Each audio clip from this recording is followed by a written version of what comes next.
Hello, everyone. Thank you for joining us for this discussion. We have Hilary here in the chat here with us, and we're going to be talking about has another WikiTree helped you break down a brick wall? So we had a couple of posts that were out on G2G forum to ask those questions, and y'all responded for us. So we're just going to read off some of those and share what you said. Thanks for joining me, Hilary. Here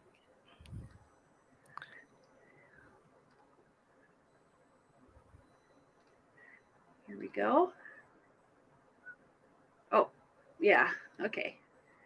So I just need to add this.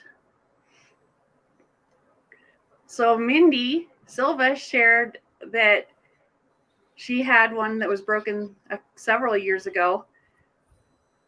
It was one of the couples that had crossed the pond. She had tried searching, but had never found anything. She finally found a marriage record, but it was brief and just had the bride, groom, and the witnesses. Knowing how helpful the community is, she turned to G2G, and several wonderful WikiTreeers jumped in to help. And one of them finally thought to research the witnesses to the marriage. Yeah, that's definitely great. Great idea. So it turned out that the bride's brother was one of them, and his records proved his relationship to his siblings and parents. What a happy dance I did that day. I bet. So the amazing generosity made quite an impression on me, and I still treasure that discovery. That's wonderful.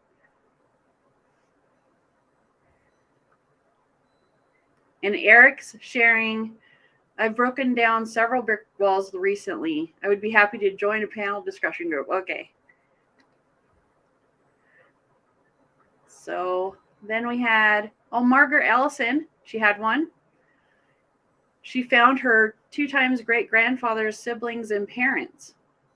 All she knew when she started was that what was written on part of a page from his 1805 New Testament with his signature, and it listed his wives and children from his second marriage. And it was through a DNA matching and lots of careful research that they succeeded.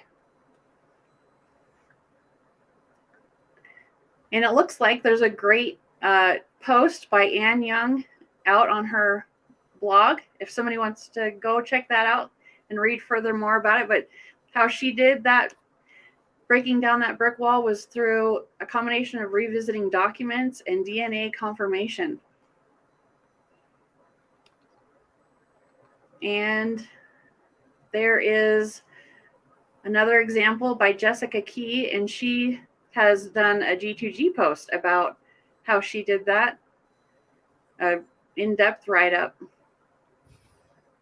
how there were 2 different Thomas Harvey in the same county in Mississippi and had been conflated with one another. She said she had hours poring over tax rolls and state census, and she eventually discovered that one of them used the middle initial P and the other with the middle initial W. So that was helpful to distinguish them. And another one of her brick walls finally crumbled in 2019 when some DNA matches finally allowed me to establish the parents of my three times great-grandfather, William Watson. Even then, I might never have found the smoking gun, if you will, if it weren't that his older half-brothers had a very rare surname, Kirks. And this allowed me to definitively place them and William in the censuses at the right time. Shall I read the next one since it's mine? That would be great. Right. Through using WikiTree and DNA, I worked out that I'm likely to be related to everyone living in the 19th century with my maiden surname in the city where I grew up. Others may have moved in since, but the family I thought wasn't related to probably are, and I just needed the DNA confirmation to be certain. I actually have posted on a bit on the other post that we will discuss later, and I'll read that later. Okay. And then Chris is sharing that when he was first starting out, a WikiTree named Laura, is it Bose? I You think so. know? I think so. Helped me break a brick wall for Elias Felker, his fourth great-grandfather. He found all he could about him from a DNA match, and he needed more information than what was available. And while the batch did help obtain a bunch of info, he didn't know who his parents were. Laura checked the various census in New Hampshire and other documents and found out more about Elias. After some exhaustive searches, she pinned down a possible father being Joseph Felker. So this coincided with me checking out Elias's son Jeremiah's death certificate in Haverhill, where Joseph Felker was listed as a father, and he was actually the grandfather. So we pieced together what we could via several census and other documents, and revealed Elias' father was most likely Joseph. And Carla is sharing she had a major brick wall breakthrough where it was accomplished with the help of DNA. We had names for both her mother's grandfathers, and for one we had 1900 census record, but both men disappeared. Wow. So for the Norwegian immigrant, they had a census for 1900 and a marriage record. There were several candidates with the right name and approximate age, but DNA proved that he was the candidate who came from the same community as my great-grandmother, but immigrated with his first wife who divorced him. As did my great-grandmother, his second wife, after he disappeared.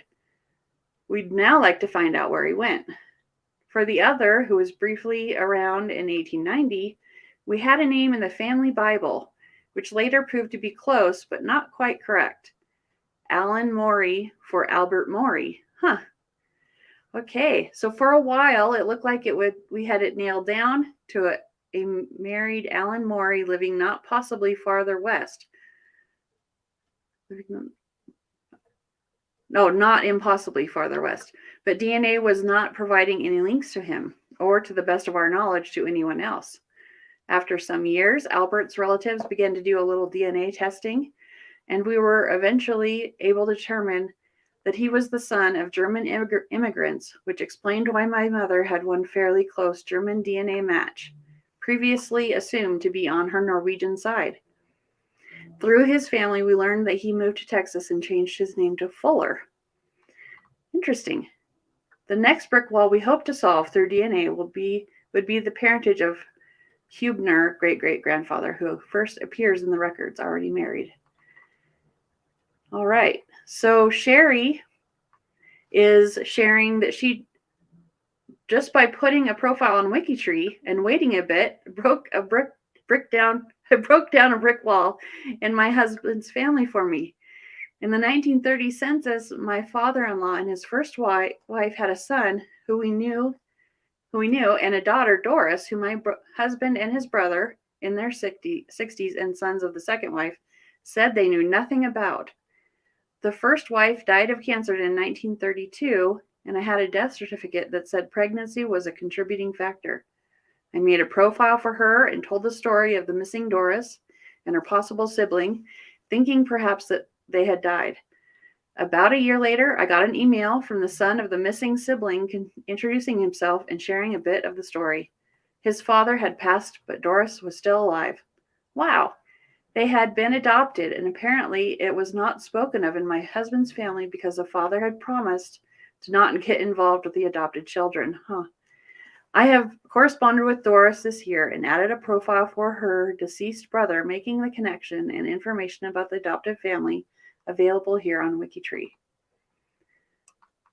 That's great. Okay, so last year, Valerie says she broke down a brick wall on her Scottish third grandmother, Isabella McEwen. Her parents were not named in her marriage or death record, and I couldn't find a baptism record in the right time frame and location. If she followed the Scottish naming pattern for her children, I figured her mother's name was probably Janet. I found a Janet who married a McEwen in the town Janet was born, but I didn't have enough evidence that they were the right parents. No baptism of a daughter Isabella, no daughter Isabella in the 1841 or 1851 census records. The key to proving the relationship was thorough research of Isabella's descendants and two potential sisters. On the birth record for one of Isabella's granddaughters, the informant was Janet Taylor, grandaunt, who turns out to be Isabella's sister Janet. The informant on her other sister Christian's death record was C. Black, niece, who turns out to be Isabella's daughter Christina. Then I found Isabella's daughter Christina living at the same address as her aunt Janet in the 1901 census in separate households. And the address was actually the same address that both of Isabella's sisters lived and died. WikiTree helped me put all the pieces together. It really helps to be able to write down notes and observations in the biography, the names of the informants or witnesses, addresses, other people living nearby in the census can all be important clues. And then it really helps that I can fully explain myself in the research notes and explain why I'm confident I have the right parents. That's really great. Yeah, that's a really good one. That is a very full explanation. Yeah. Yeah, we in the Zoom yesterday, I just wanted to mention just showing you an example of the wonderful, generous spirit of WikiTreeers. In the Zoom session yesterday, Flo and Alex from Germany, actually, I think they might have started breaking down a brick wall on one of my lines, my German line. So that just goes to show what the community is all about. So did you want to share your screen for the let me see. For the other question? Yeah. Share the screen. All right, and there it is. Right. This first one's me, but I will come back to that one. I will leave that till last because it was the same thing as what I'd posted before, but a slightly different comment on it. So I'm going to work from the bottom. Nancy Burgess says, I'm still at a big brick wall. My grandfather is Alfred Franklin Buxton from Pennsylvania, Allegheny. I'm not sure if I've got that right, possibly. He is my father's father. We are searching for his parents and or brothers and sisters.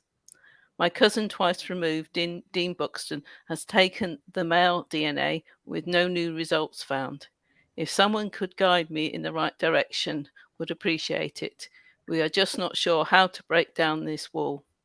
Thanks in advance. And this person's actually had Rich Moss has actually started trying to help this person already. They found an obituary and they've added it to his profile. So that might be a start to breaking down that brick wall.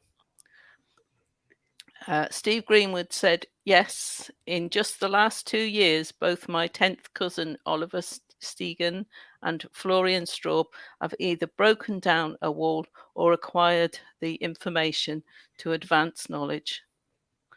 In the case of Oliver, he was fleshing out many of the families within I'm not going to be able to pronounce this, Landkreis Niedersachsen, Germany. I'm not German, so sorry if I've mangled that. And in 2021, he broke the Gauss brick wall that was in place. Florian has more recently been emailing and calling various municipality offices for records, and so far we have acquired a birth certificate and a marriage certificate, allowing us to extend my maternal line out to the second great-grandparents now. Thanks, guys. And that's Florian is the same person that has obviously been trying to help you as well. So that's really good. Now, the next one is many WikiTree volunteers have helped me over the last few years with my brick walls. Last year, a kind volunteer helped me with my great-grandmother. Now I know about my great-grandmother's mother and her family. Sadly, I still do not know who her father was. That means I am still missing one great-great-grandparent and 10 great-great-great-grandparents. Pip is the next one. I shall bring it down so I can read it easier. Several walls were broken down almost as soon as I joined WikiTree and started entering my families. The connections I never knew I had suddenly appeared before my eyes, and my excitement grew immeasurably. One particularly thorny brick wall was my ancestor William Lewin, which surname was carried on by 6 of his descendants as spelled Lowing. A fellow Wikidreer found a couple of Old Bailey records in London that confirmed a more than 200-year-old oral history that said he was a watch thief. The Old Bailey records not only gave his crimes and sentence transportation, but also gave the names of his parents as he was a minor. Collaboration at its best. That's great. And next one, in 2016, I was at the beginning of my genealogy research and knowledge. I had gotten as far as to one of my third great-grandfathers, Axel Peterson. I knew that no researcher so far had found a record of his birth, and my father had been looking for it a lot. Then I asked in G2G and got a reply from Eva, who found his birth record. It was wonderful, but a pity I couldn't show my dad. Oh, This is the biggest problem. I started doing my research after my father died, so yeah. you can't then ask people.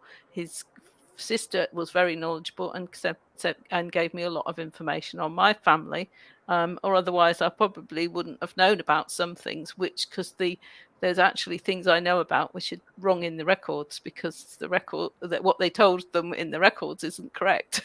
Right. Yeah. Now, my one that was broken down by DNA, I didn't know what had happened to my 3 times great grandmother after she gave birth to my 2 times great grandfather in 1827. On his baptism record, both the parents were actually named, but they weren't married. Unfortunately, my 2 times great grandfather actually took his father's surname, but in a lot of the census records, he's got his mother's surname as either part of his surname or as a middle name. His mother was a Richards, his father was a Buckle, which is my maiden name. I found a possible marriage for her, but I wasn't certain that it was her after this date. But further research led me to many descendants.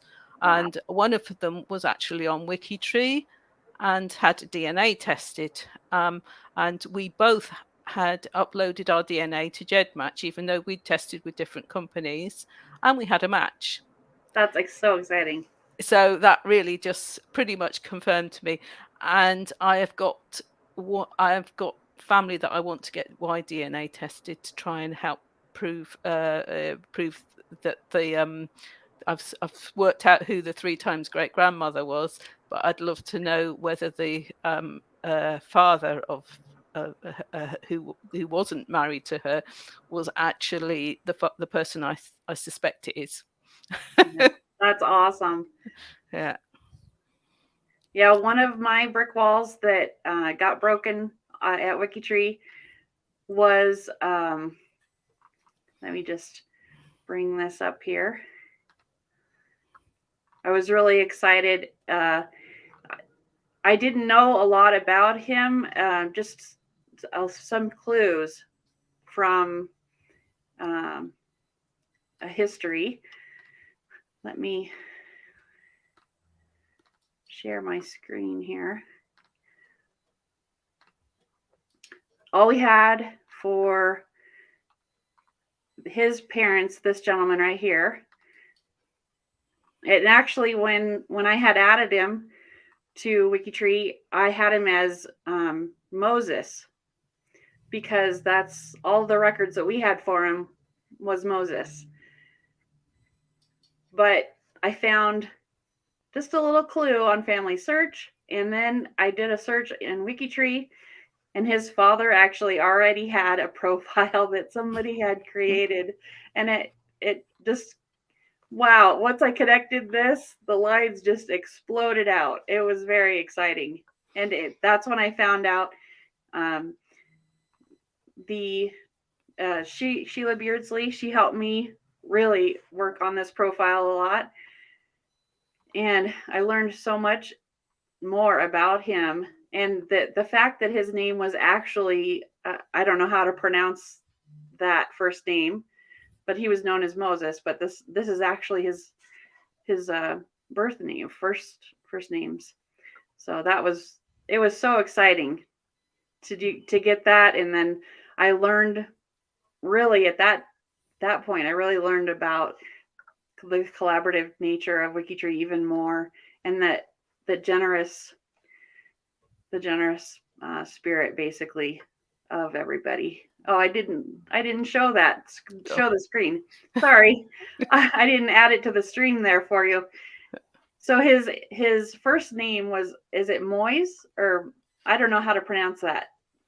I didn't have that before. It was just Moses, what we knew. Yeah.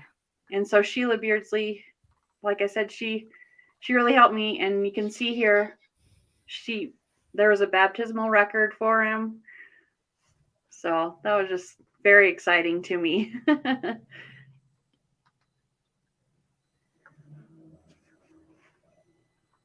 So that was mainly because I used a little tip that I had gotten to use the wild card of an asterisk when you're searching for records, because it might be spelled a little bit differently, the last name or even the first name sometimes. So I can quite happily share this one where I've got my brick wall. yeah, I've that'd got be the great. profile up, so I'll present it now if that's okay. Yeah.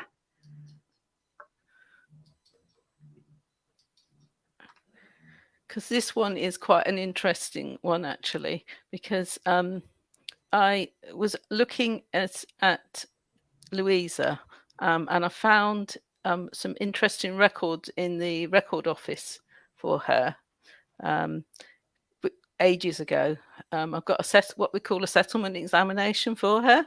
And so I found out quite a lot about her, her mother and her mother's side from this. She's actually her father had actually bigamously married her mother. Oh, So wow. to start with, so that it was a really interesting thing. So I still haven't tracked down who her father was, because with the name Thomas Richards, it could there's lots of choices as to who it can be, but so I managed to work out who her mother was, but a lot of it might have indicated that her Louisa was actually born in Colchester. A lot of on the settlement examination that seemed to indicate that she might have been born in Colchester, but I think it may have just been that their family were living there when her mother discovered that her husband already had a wife and children. So I might have some other cousins somewhere along the line which I don't know about, but yeah. So but what really broke down my brick wall as well, once I started researching, was the registration documents for births in England. Originally, you couldn't have the mother's maiden name on them prior to somewhere in the 1860s, something like that. It didn't show who the mother's maiden name was on a lot of these. Or actually, no, I think it was 1912 it started. They've started showing the mother's maiden name. Anyway, so I didn't. So even if I'd knew who these that. Even if I'd worked out that she'd married this person, I didn't have any clues about it. But so this is my ancestor who was born out of wedlock, but then she married, but she also had another child, possibly. We weren't sure about this one. But she married and then had a lot of other children. And I actually managed to confirm who it was, that she who all the people were. And interestingly, this sister of hers, and Elizabeth, she oh no, was that sister? Yeah. She actually married somebody with the same surname as my maiden name. So I am possibly doubly um, related to all these descendants Wow. because we believe he may be, I believe he may be the son of this Stephen Buckle, who could be the father of Stephen Richards, but was married to a Sarah. Huh. So therefore, which might explain this Sarah. Yeah. um, uh, anyway, so it is quite a convoluted thing, but I Yeah. would love for somebody that's a descendant of on this Buckle line to do a DNA test, particularly a Y-DNA test, because I'm hoping that my only a Buckle male line that's still around, I can do a DNA test to try and confirm that. So, Yeah. but sometimes that's the only way you're going to work some of these things out when people were not married, and even though there wasn't a lot of people with that surname in that area, they might possibly be all connected. Yeah. And that's awesome. Yeah. I'm just going to share Yeah, my screen again here. I'll I stop just want to sharing. share talking about DNA. So my mother never knew who her grandfather was. So I'm showing hopefully y'all can see that. I'm just going to downsize a little bit so it doesn't take up quite so much of the screen there. So this is my mom's profile, her family tree. This gentleman right here only showed as Robert Harrison, married to her grandmother. The date of birth on all the records that we had was this date of birth in Indiana. That's all we had. But it was listed as Robert Harrison. So for years and years and years, just recently this brick wall broke because of DNA.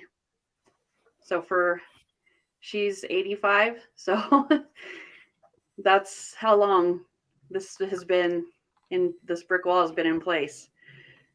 And it was broken because of the DNA matches that we found. It kept showing this Harrison Anderson line. So you'll notice that his mother's maiden name is Harrison.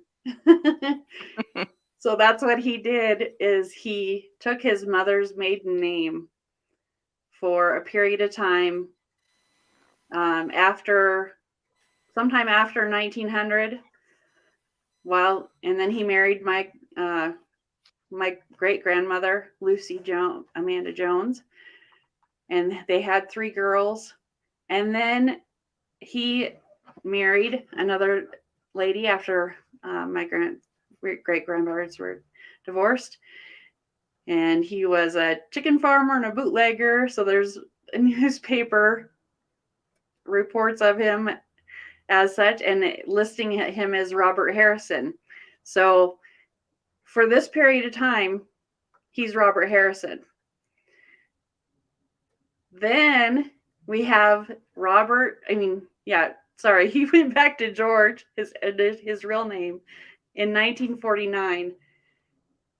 He's showing with his wife, Carrie, his second wife, Carrie, when he entered the veterans home in Port Orchard, Washington.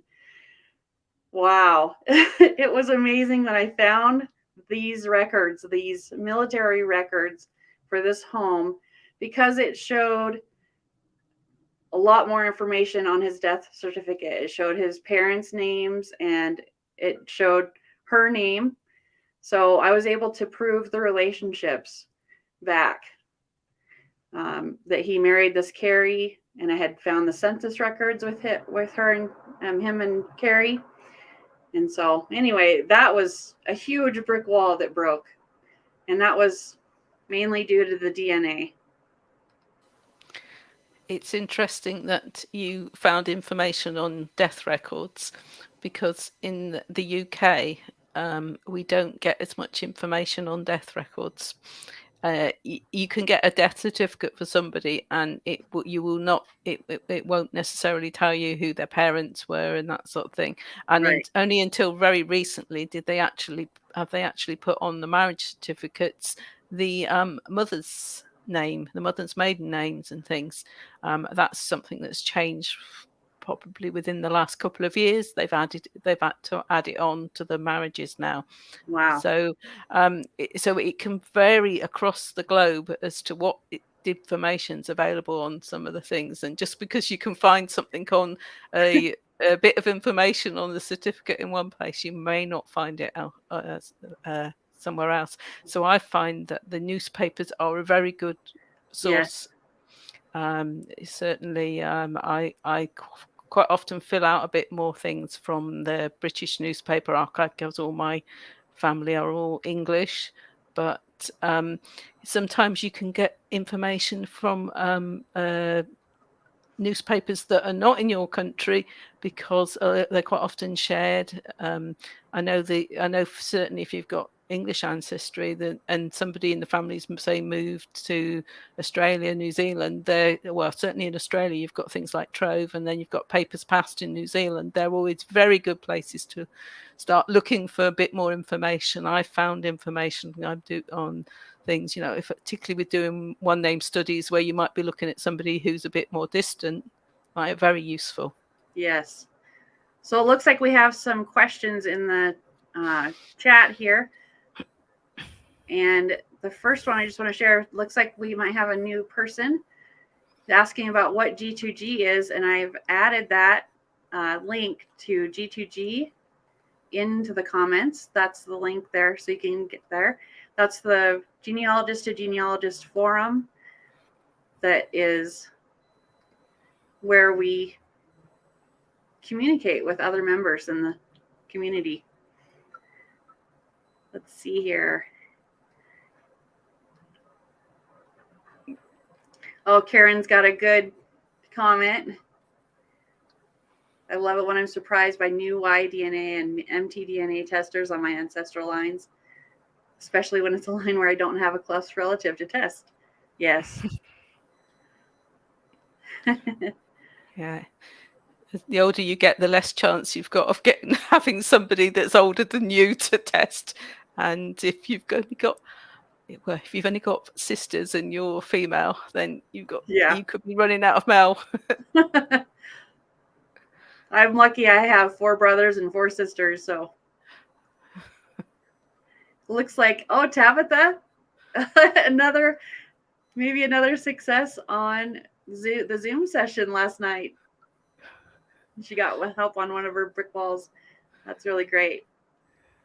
Sounds like we need to have brick wall discussions on Zoom, doesn't it? I know. That's what Flo and Alex were saying. We just need to have Zoom sessions going to work on brick walls. Oh, and here's a question. Where do you find Old Bailey London records for transport? If you go to the England project, I'm sure there's something on the England project that will link you to the Old Bailey records, because we do use them to support things, and that. I'm trying to think. I can't off the top of my head. I can't think where they are, but certainly go to the England project. And if you're not sure how to get there, come to my presentation after this, and I'm going to be doing. We'll be talking about what the England project does. So. And there's a link in the comments and on the screen there for the project page for England. Debbie says she's still working on Nathan Baldwin, 1806 to 1849 in New York. She's beginning to wonder if he was adopted.